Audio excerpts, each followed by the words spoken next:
पहिलं ना, लग्न कशासाठी करायचंय हे कन्फर्म करा सगळ्यांनी.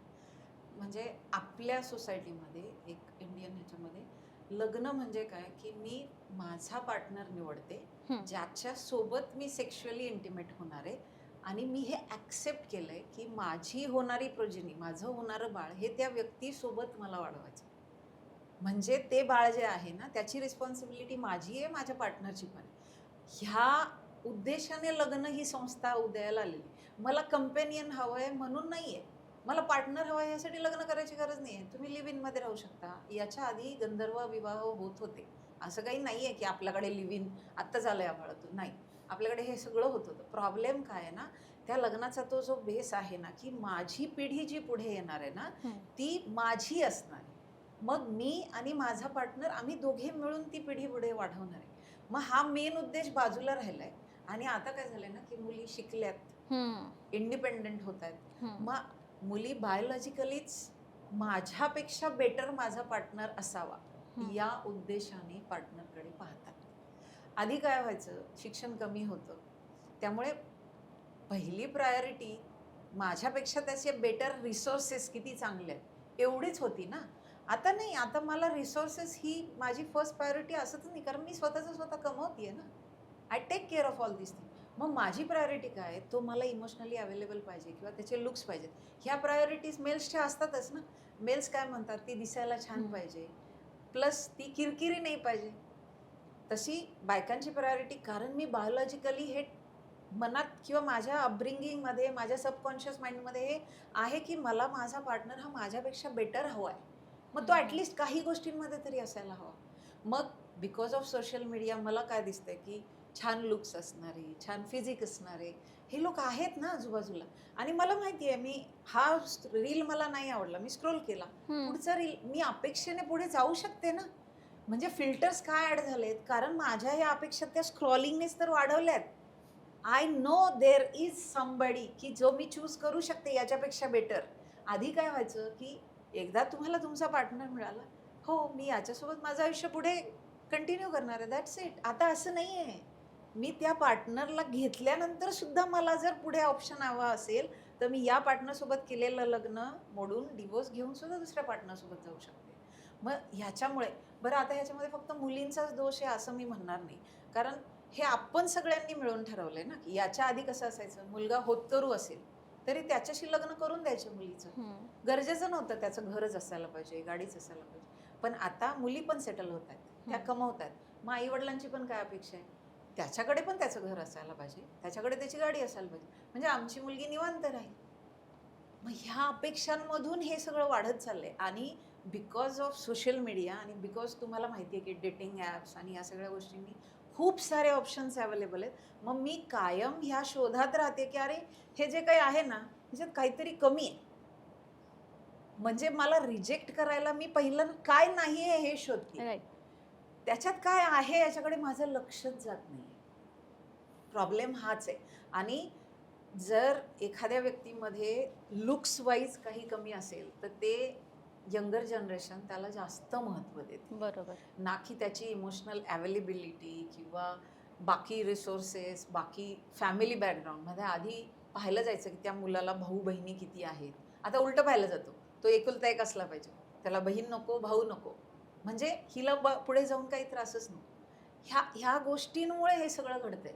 तर पहिलं तर तुम्ही लग्नाकडे या उद्देशाने पाहायला लागा, की जर तुम्हाला तुमची फॅमिली पुढे वाढवायची आहे, तर तुम्ही लग्न करा. मग असा पार्टनर निवडा, की ज्याच्यासोबत तुम्ही कंटिन्यू बरीच वर्ष ॲटलीस्ट राहू शकता. तर तुमची प्रोजेनी तुम्ही त्यांच्यासोबत वाढवू शकता. मग तिथं वेव्हलेन्थ जुळायच्या अपेक्षा वेगळ्या असतात.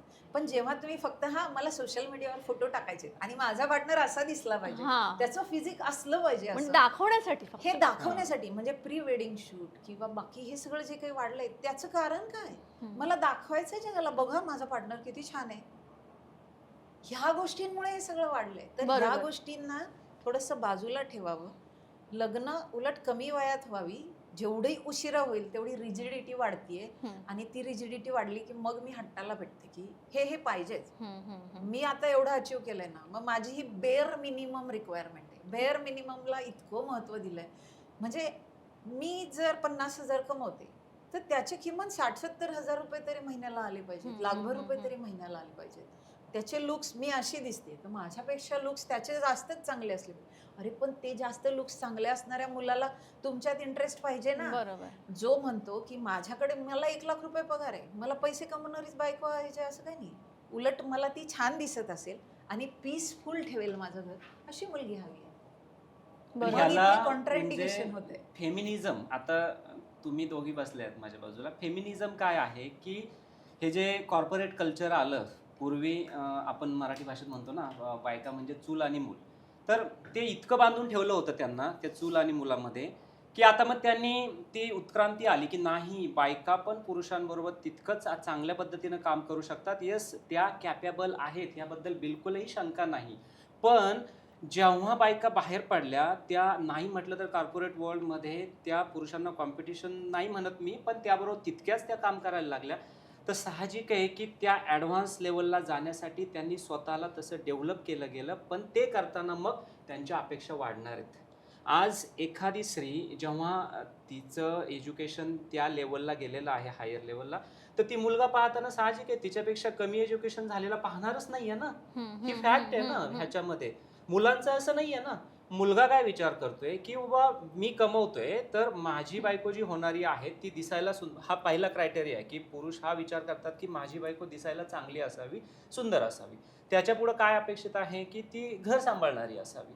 हा पुरुषांचा मिनिमम क्रायटेरिया झाला. पण बायकांचं काय आहे की आता मी जर का महिन्याला 1 लाख रुपये कमवते, तर हा जर 50,000च कमवत असेल तर ते मला मान्य नाही आहे. मग मला कमवणारा जो म्हणजे जे काही कमवणारा नवरा आहे तो माझ्यापेक्षा जास्त कमवणारा असला पाहिजे, पण त्याच्याबरोबर तो दिसायला पण चांगला पाहिजे, त्याचं पोट वाढलेलं नाही पाहिजे, तो जाड्या नाही पाहिजे, तो त्याला टक्कल पण नाही पाहिजे. आज 35 वर्षाचा माणूस आहे की जो ॲक्च्युली त्या लेवलला तो कमवायला गेला आहे, तर साहजिक आहे त्याचे बरेच वर्ष जाणार आहेत, उशिरा लग्न होणार आहे. उशिरा लग्न होणार तर टकल्या असणारच आहे ना.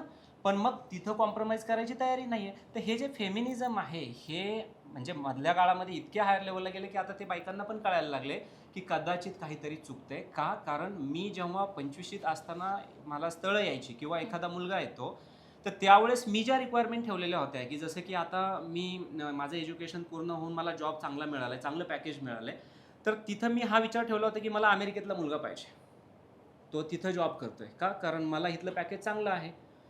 नंतर वय पुढं जातं, 30शीला जातं, मग नाही मला पुणे मुंबईत जॉब करणारा असेल तरी चालेल, कारण तोपर्यंत तो अमेरिकेतला काय विचार करतो की मी तिकडे एवढं कमवतोय, मी कशाला ना जास्त कमवणारी मुलगी पाहिजे, मला गरज नाही आहे. मग तिचं लग्न अजून थांबतं, 30 वय होतं, मग तिची ती क्रायटेरिया थोडा खाली येतो. जो अमेरिकेचा होता तो पुणे मुंबईवरती येतो. मग पुणे मुंबईत आल्यानंतर सुद्धा आता परत तिच्या रिक्वायरमेंट असतात की नाही तू माझ्याबरोबर दोघांनीच राहायला पाहिजे, बाकी घरातले जे ते बाजूला पाहिजेत. मग ते लग्न अजून पण होत नाही. मग तिचं वय जातं 33 ते 35ला. मग क्रायटेरिया अजून खाली येतो की ठीक आहे, तू माझ्यापेक्षा किंवा माझ्या इतका कमवणारा असेल तरी चालेल आणि तू जे म्हणशील ते. पण 35शीला जेव्हा त्या मुलीचं वय जातं तेव्हा तिच्या रंगरूपामध्ये जो काही बदल होतो, कदाचित त्या पुरुषाने पहिली प्रायोरिटी काय ठेवली की मला सुंदर मुलगी पाहिजे, तो रिजेक्टच करणार आहे ना. बरोबर. मग ह्याच्यामध्ये कॉम्प्रोमाइज आहे त्या मुलीसाठी. ती ज्या 35शीला जाऊन लग्न करणार आहे आणि तिच्याबरोबर जो कोणी लग्न करणार आहे तो पण कॉम्प्रोमाइज करणार आहे, कारण त्याला माहिती आहे की ही 30शीला असताना जितकी सुंदर दिसत होती तेवढी आता ती नाही आहे. मग जेव्हा कॉम्प्रोमाइज होऊन लग्न होतात तेव्हा मग मात्र ते लग्न तितकं टिकेलच असं नाही. म्हणून मगाशी मॅडमने जे सांगितलं की जी उशिरा लग्न व्हायला लागले, तर आम्ही म्हणत नाही तुम्ही 18व्या 20व्या 21व्या वर्षी, म्हणजे मुलांचं वय आपल्याकडे सांगितलं 21व्या वर्षी आणि मुलींचं सांगितलं 18व्या वर्षी की तिथंच लग्न करा, पण ॲटलिस्ट एक 25शीच्या आसपास करायला बरोबर. काहीच हरकत नाहीये ना, हो, हो, की हो. जिथं मॅच्युरिटी पण असते आणि एक प्रेमाचा लव्ह अँगल पण असतो ना.